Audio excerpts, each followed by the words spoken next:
¿Hasta dónde es capaz de llegar un padre por ayudar a sus hijos?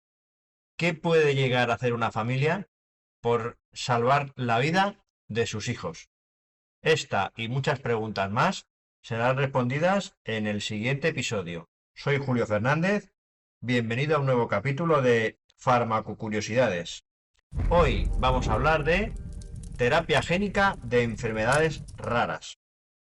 Cuando a la hija de Rebeca y Evan Lohar, Naomi, le diagnosticaron una devastadora enfermedad genética ultra rara, no sabían a dónde ni a quién recurrir. Entonces encontraron a Terry Pyrobolakis, un informático que había desarrollado sorprendentemente una terapia génica para su hijo, que padecía exactamente la misma enfermedad que su hija Naomi. ¿Qué son las enfermedades raras? La incidencia de las enfermedades raras se define por su baja frecuencia. En la Unión Europea, el umbral está en menos de 5 casos por cada 10.000 habitantes. Es decir, son enfermedades con muy poca incidencia. Existen entre 5.000 y 7.000 tipos diferentes que afectan entre un 3,5 y un 5,9 de la población mundial. Esto viene a ser 26 millones de europeos y aproximadamente más de 300 millones en todo el mundo. Según FEDER, la Federación Española de las Enfermedades Raras, un paciente espera de media 6 años para su diagnóstico y el 72% de estos pacientes cree que el tratamiento que recibe es inadecuado, en muchos casos por desconocimiento de los profesionales que le van a tratar de la propia enfermedad.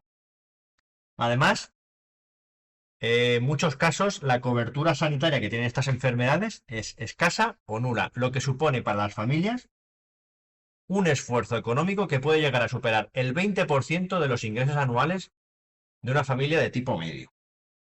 Entonces, ¿qué pasará con Naomi? ¿Qué harán sus padres para poder sacarla adelante? Vamos con ello. El proceso para tratar a Naomi fue una ardua batalla, llena de obstáculos financieros y logísticos. Cuando Naomi nació en 2021, parecía como cualquier bebé, parecía estar perfectamente sana. De hecho, sus padres, Rebeca y Evan, pensaron, pues como cualquier padre, que les había tocado lotería. Era una niña tranquila, apacible, pero a medida que fueron pasando las semanas, les empezó a parecer una niña demasiado tranquila. Apenas lloraba. Empezaba a perder el equilibrio y tenía muchas dificultades durante la lactancia. Los padres, lógicamente preocupados y primerizos, consultaron con todos los pediatras que tenían a mano. Pero los profesionales sanitarios, en este caso, descartaron cualquier problema y dijeron que eran padres primerizos, que no se preocuparan y que todo estaba bien. Que la niña, tarde o temprano, se pondría al día. Pero a los 6 meses empezaba a quedar claro que algo en Naomi no iba bien. No estaba evolucionando y desarrollándose como se debería desarrollar un niño con un bebé con esa edad. No se daba la vuelta, no hacía gran cosa. Estaba una niña demasiado tranquila.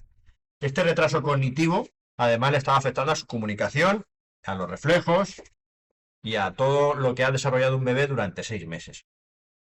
Entonces los padres siguieron insistiendo y acudieron a una sesión de intervención temprana, a ver si así conseguían mejorar el estado de Naomi. Naomi además empezó a recibir fisioterapia y terapia de habilidades lúdicas cada semana. Tras un tiempo, hasta el propio terapeuta de atención temprana empezó a preocuparse y comenzó el calvario para esta familia. Comenzaron a hacer pruebas a la niña, análisis de sangre, de oído, de vista, pruebas cardiológicas, resonancias magnéticas. En principio, todo salía normal. ¿Qué estaba pasando con Naomi? ¿Qué es lo que sufría Naomi? Tras agotar todas las opciones habidas y por haber, los médicos lo que hicieron fue recomendar pruebas genéticas. Decidieron hacer algo llamado secuenciación completa del exoma. El exoma es una parte de nuestro ADN que codifica las proteínas y representa solo el 2% del genoma. Pero se estima que el 82%, ojo a este dato, de las mutaciones genéticas causantes de enfermedades residen en este exoma.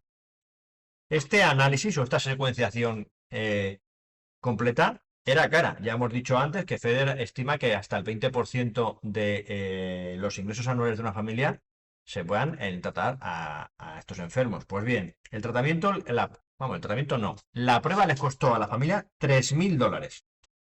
Pero este gasto no era más que solo el comienzo de una serie de gastos que se iban a convertir en infinitos. Le tomaron una muestra de saliva a Naomi, de las mejillas, y lo mismo a sus padres, para comparar su prueba y ver si había algún factor hereditario que fuera el responsable del estado de Naomi.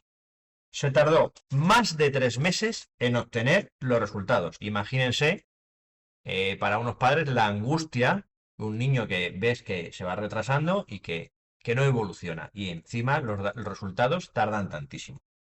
Pues bien, tras los resultados, a Naomi le diagnosticaron paraplegia espástica hereditaria 50, también conocida como SPG 50.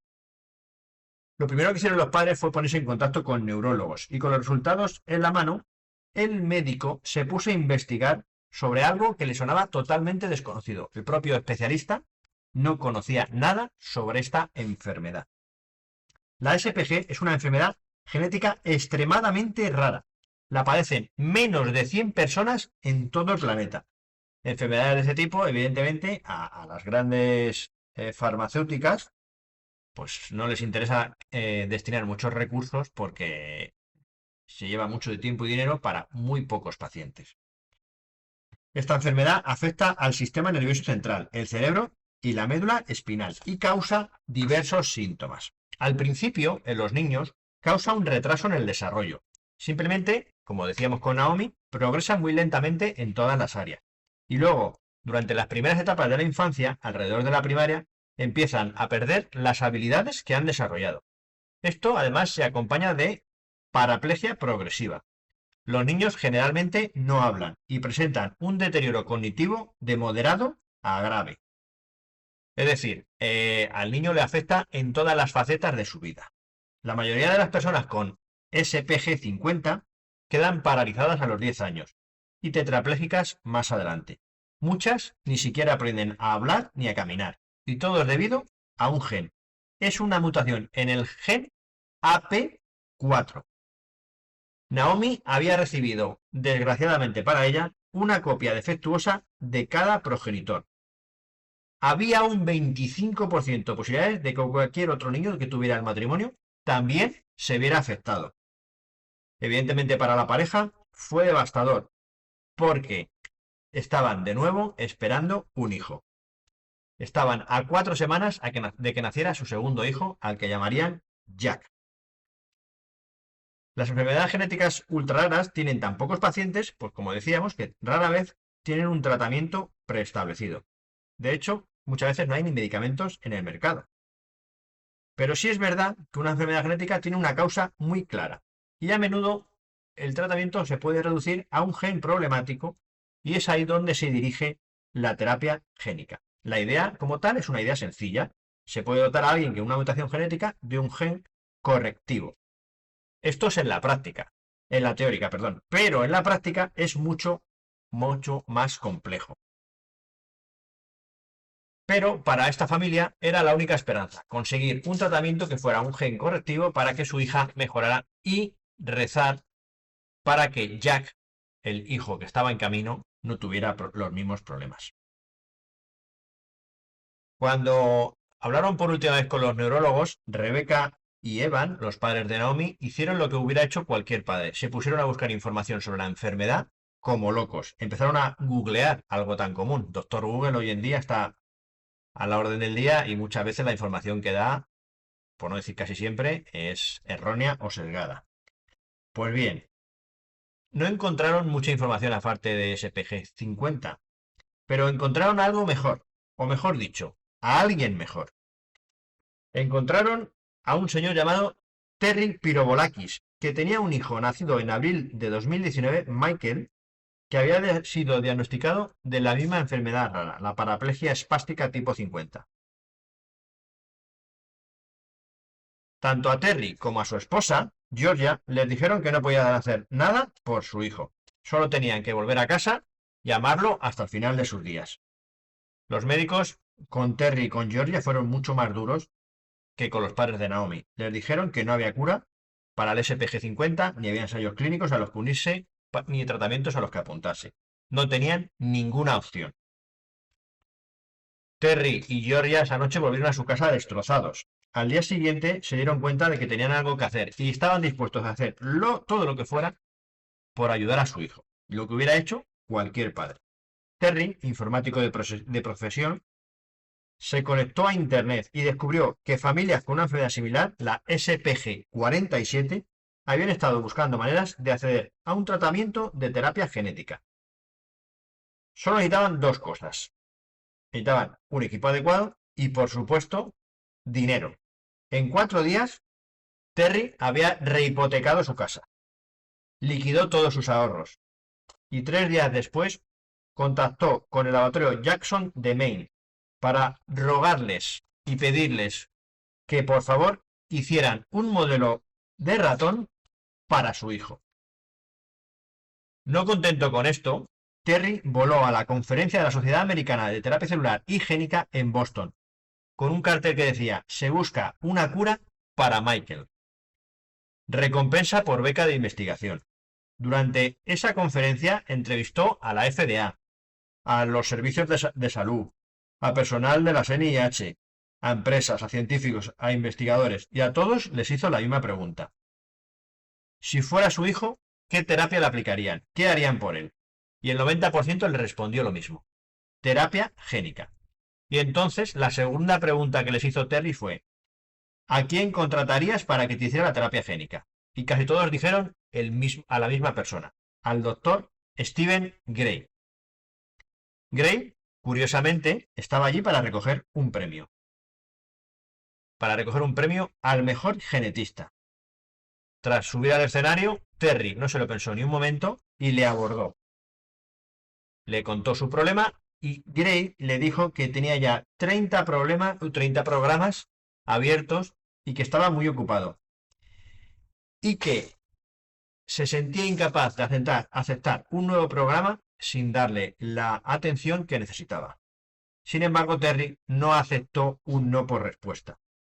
Terry voló por todo el mundo buscando financiación, organizando torneos de golf, benéficos, galas, todo para recaudar fondos. Y le contó su historia a cualquier persona que quisiera escucharla, simplemente tratando de obtener ingresos y apoyo. En 3 años fue capaz de recaudar $4,5 millones. Gracias a esta recaudación y al empeño de Terry, pudieron realizar la terapia génica en Dallas y hicieron una prueba de seguridad en Quebec. La FDA y Health Canada aprobaron esa terapia. ¿Por qué se pudo hacer tan rápido? Pues porque Terry aportó el dinero para que se hiciera rápidamente. Poderoso caballero don dinero, te puede saltar prácticamente cualquier traba burocrática. Mientras iniciaban estudios de eficacia, además estaban haciendo estudios toxicológicos.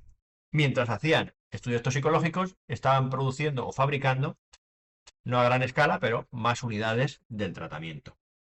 Así que todo lo que se tarda en una secuencia de entre 5 y 7 años, porque cada etapa va una detrás de la otra, lo hicieron todo a la vez, con lo cual se acortó el proceso al máximo. En marzo de 2022, Michael, el hijo de Terry, pudo recibir por primera vez la terapia génica en la Universidad de Texas, siendo un ensayo clínico de una sola persona. Aproximadamente un mes después, pasó de apenas tenerse de puntillas a estar plano. Empezó a jugar con sus juguetes con cierta intención. O sea, hubo ciertas mejoras mentales más que aparentes.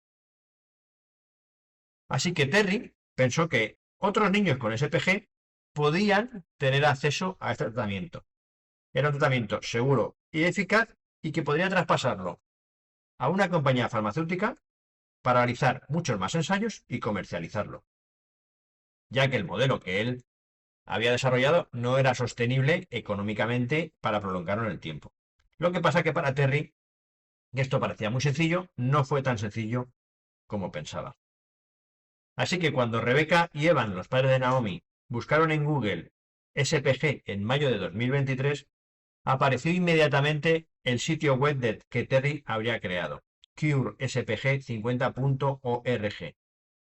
Encontrar a Terry para este matrimonio fue como descubrir una luz en la oscuridad después de muchos meses sufriendo muchísimo.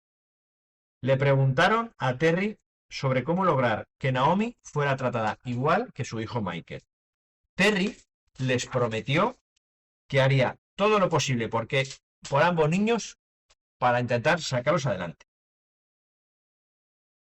Jack, el segundo hijo y hermano de Naomi, nació 4 semanas después. Y esta vez las pruebas fueron mucho más rápidas, porque sabían exactamente hacia dónde dirigirse y qué buscar. Aún así, los padres, Rebecca y Evan, tuvieron que esperar 5 semanas. Y durante ese tiempo se preguntaron con angustia si su segundo hijo Jack, también tendría la misma enfermedad que su hija mayor. Tras la espera, vino el resultado. El resultado fue también positivo. Ambos niños tenían la enfermedad. Pues bien, tras el tratamiento de Michael, a Terry le sobraron algunas dosis de terapia génica que sirvieron para tratar a algunos otros niños. Pero, tras tratar a los 3 primeros niños, se quedaron sin tratamiento. Y el fabricante les pudo fabricar otro lote. Ese lote solo alcanzaba para tratar a una cierta cantidad de niños mayores de 2 años y a una cierta cantidad de niños menores de 2. No tenían dosis suficientes para tratar a Naomi porque no tenían suficientes dosis para mayores de 2 años. Pero sí podrían tratar con las dosis que les quedaban a Jack. Y era imperativo hacerlo lo antes posible. Para los padres, para Rebecca y para Evan, fue muy duro tener que tratar a uno de los hijos frente a otro. Pero en ese momento no había otra posibilidad. Ya que Jack estaba recién nacido, es una condición que afecta al desarrollo cerebral y el cerebro se desarrolla rápidamente durante los 2 primeros años de vida. Y era urgente empezar el tratamiento para evitar la mayor cantidad de secuelas posibles. Pero hubo otro impedimento legal. La FDA solo permitía ensayos, porque todavía se considera un tratamiento experimental, en niños mayores de 1 año. Y Jack era menor de 1 año. Así que tuvieron que ponerse en contacto con la agencia reguladora estadounidense para conseguir un cambio en el protocolo y que permitiera a Jack recibir su tratamiento. Un día antes de que Jack cumpliera los 5 meses, Rebecca y Evan recibieron la noticia. La FDA había dado el ok y todo estaba listo. En 2 semanas tenían que ir a Dallas y tendrían que estar allí durante 2 meses para que Jack recibiera el tratamiento. 1 mes para el seguimiento, 1 día para la administración de la terapia génica y luego otro mes para ver la evolución. Lo más doloroso para esta pareja es que Naomi, su hija mayor, no podía acompañarlos. La terapia génica de Terry utiliza un vector, el AAV9. Esto significa que la terapia génica es algo que se aplica una sola vez. Solo se puede estar expuesto al virus una vez, lo que nos lleva de nuevo a Naomi y a Jack. Si Naomi estaba cerca de Jack mientras él estaba mudando el virus, ella podría contraer el virus, desarrollar anticuerpos y entonces no podría recibir el tratamiento porque ya habría tenido una respuesta inmune al virus y probablemente lo expulsaría de su cuerpo. Entonces, para preservar sus posibilidades de tratamiento en el futuro, se quedó en Colorado. Jack fue tratado en diciembre de 2023, apenas unos días antes de cumplir 6 meses. En ese momento, Jack era el niño más pequeño del mundo que había recibido algún tipo de terapia génica intratecal. Esto significa que se le inyectó el tratamiento en el líquido cefalorraquídeo, con la esperanza de que llegara al cerebro. Algunos de los niños que fueron tratados con estos tratamientos enfermaron un poco, ya que su cuerpo reaccionaba como si fuera una gripe, con vómitos. Y Jack, bueno, se despertó tras la anestesia y parecía que todo iba bien. Comía bien, daba vueltas. Sin entender muy bien qué pasado, el niño estaba normal. Estaba un poco retrasado con respecto a sus compañeros, pero se había igualado con su hermana mayor, Naomi, en la mayoría de las áreas de desarrollo, lo que nos estaba diciendo que el tratamiento estaba funcionando. ¿Y qué pasó con la terapia y con Terry? Pues cuando nadie se presentó a ayudar a autorizar la terapia génica, Terry dio otro paso un poco loco. Fundó su propia empresa de biotecnología, el PIDA Therapeutics. Esto sin ser científico ni médico. Y siendo una enfermedad rara, un tratamiento caro y con pocos pacientes. ¿Qué pasó? Que a la industria no le interesó el producto lo más mínimo. Pero aún así, Terry fundó esta compañía sin ánimo de lucro, que hoy funciona como una empresa formal en California. Desafortunadamente para Terry, el dinero no es el único problema con la terapia génica, ya que existe también un problema, desgraciadamente, de eficacia, que a su vez agrava el problema económico. La terapia génica para SPG50 no es una cura, y cuanto mayor sea el paciente al recibirla, su eficacia disminuye. Para obtener los máximos beneficios de esta terapia génica, es necesario recibir el diagnóstico casi de recién nacido, que en muchos casos es muy complicado porque, como le pasó a Nomi en los comienzos, es muy difícil de determinar porque no es una enfermedad que busque. Aún así, es una noticia esperanzadora de que hay futuras curas en el horizonte y de donde vamos a aprovecharnos de virus, curiosamente, para conseguir desarrollar esos tratamientos. Todo está en la naturaleza.